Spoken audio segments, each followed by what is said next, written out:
Let's say you were in a zombie movie. You probably think you'd survive. Wrong, you wouldn't.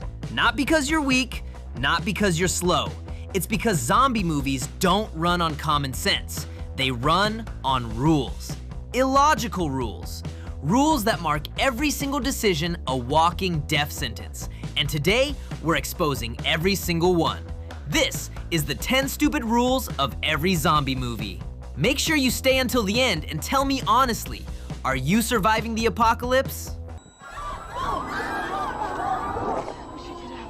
Everybody out of the car. Rule 1. Zombies can be reasoned with.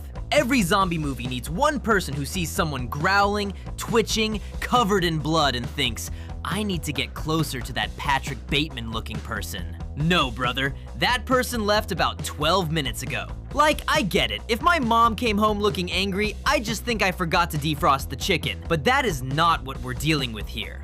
We're clearly dealing with some form of mutation, and if society has taught us anything in the last few years, it's that we should immediately stock up on the toilet paper. But seriously, in this scenario, it's okay to be selfish. This isn't the time for making new friends. Your main goal should be to survive until the end of this video, which of course you won't. But at least you're not like that generic 40-year-old white woman trying to talk to one like, remember who you are. This is not The Lion King. This is World War Z. And the fact they stopped using numbers and immediately went to letters should tell you this is gonna be an extremely dangerous journey. And it's already started to get that way, because someone in your newfound group is hiding something. Rule 2, someone must hide a bite. Every zombie movie needs that one person who gets bitten and decides this is private medical information. Brother, human resources now means resourcing from other humans, not sitting on your arse all day pretending to work. You are not protecting sensitive data. You are 40 minutes away from a 3-course meal of your buddies. Someone asks, are you okay? And he's like, yeah, I'm fine. Don't go all girlfriend on me now, as if I've picked the wrong restaurant. If we can't fix this quickly, I'll become the restaurant. And the worst part is, they always reveal it at the worst possible time. Not when the group is safe, not when there's a doctor nearby. No, they wait until everyone is trapped in a small room and somebody says, at least none of us are infected. Great, now nobody trusts anyone and we're gonna have to Shadow Realm one of our group. But the virus may just let us make up the rules as we go along. Rule 3, the virus has whatever rules the plot needs. In zombie movies, the infection does not follow science. It follows plot armor. One person gets bitten and turns in 12 seconds. Another person gets bitten and spends half the movie giving emotional speeches, carrying supplies, and quietly looking sweaty.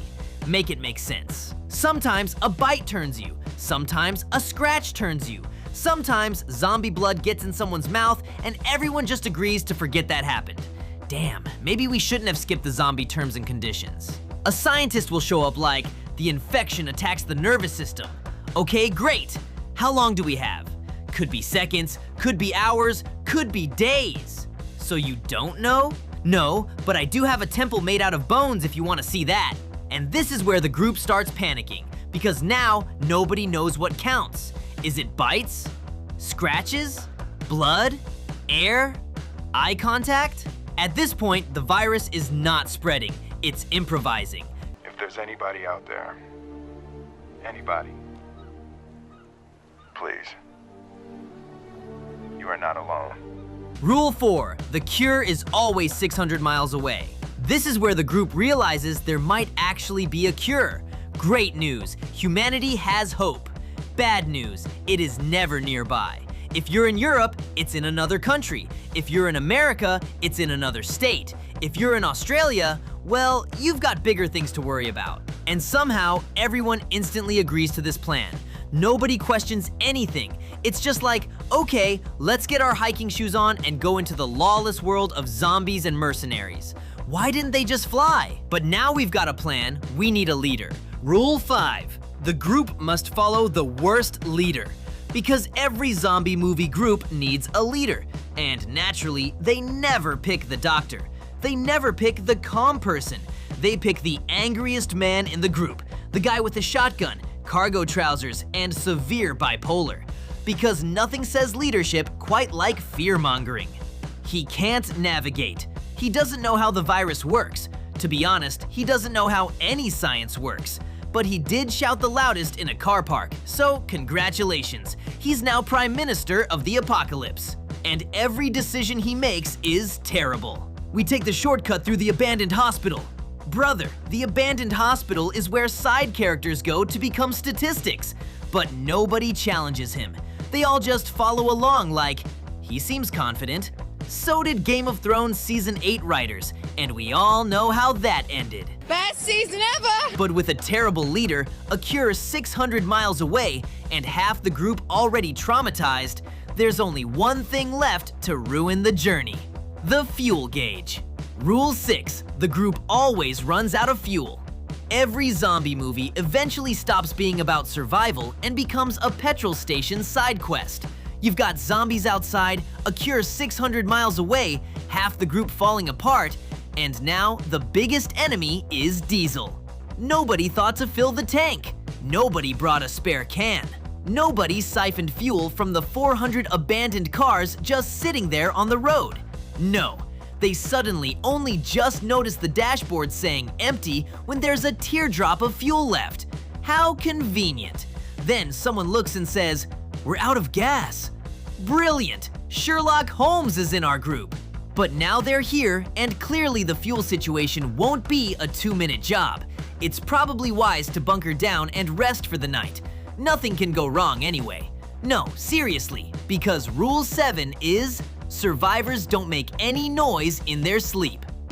Because somehow, in every zombie movie, once the group finally stops to rest, everyone sleeps like they've been trained by MI6. No snoring, no coughing, no sleepwalking, no midnight piss. Just perfect silence. Which is strange because this is the apocalypse, not a wellness retreat.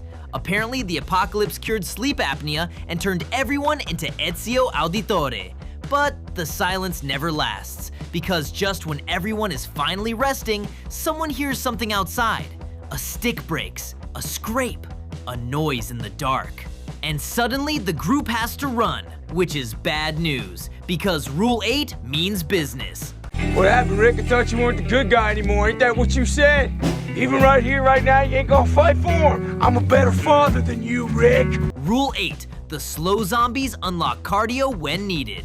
This is the part of the movie where the zombies suddenly remember they have legs. For the whole movie, they've been acting nonchalant, but the second the group needs to escape, they're sponsored by Hoka. They're climbing over cars, diving through windows. I haven't seen someone run this fast since Walking Dead fans after season 2. An honorable mention rule here is that someone will always trip over an invisible object. We're really working up a sweat here. We might need to go to the Winchester, have a nice cold pint, and wait for all of this to blow over. But don't worry, we won't even have to, because up ahead, soldiers, gates, weapons. What could possibly go wrong? Rule 9, the military makes everything worse. Wow, we've stumbled across a base with enough firepower to start World War III. But instead, these bunch of incompetent soldiers are gonna cause World War Z.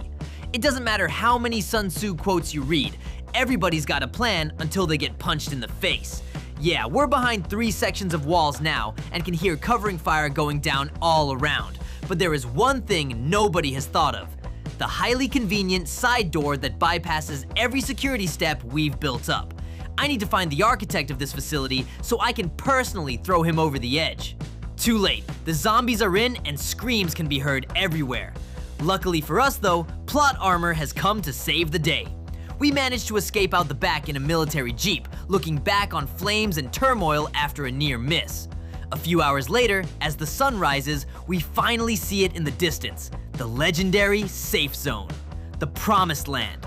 The place everyone has been trying to reach since the start. Which means, obviously, it's about to be a lie. Rule 10, the last safe zone is always a lie. Because after everything we've survived, the bite hiding, the Strava zombies, and 14 petrol stations, we finally reached the one place everyone has been talking about, the safe zone. And for about 12 seconds, it looks beautiful. Sunrise, big gates, people walking around, maybe even a little farm. You start thinking, finally, we made it. No, you didn't. This is a zombie movie. That place is either already overrun, secretly evil, or being run by an emotional clown. Yeah, Last of Us Series 1, what the hell was that? We had to make a few choices. Yeah, Neil Druckmann, we're very aware. Anyway, every safe zone has the same problems. The food is running out, the guards are corrupt, there's a room nobody is allowed to enter. At this point, the safe zone isn't safe. It's a prison with worse hygiene. And the worst part is, the group always acts shocked, like the entire journey hasn't been one long tutorial in why people cannot be trusted during an apocalypse. You followed the worst leader, trusted the military, traveled 600 miles for a cure that might not exist, and now you're shocked the safe zone is a cult? Come on, this is exactly why you wouldn't survive a zombie film, because if you made it this far, which you wouldn't, you'd soon realize, yes, the dead are dangerous, but humans are far, far worse. And there you have it, the 10 stupid rules of every zombie movie. But tell me honestly, are you surviving this apocalypse? And if so, what's your weapon of choice? Don't forget to subscribe and like for more content just like this, and let me know below what you'd like to see next.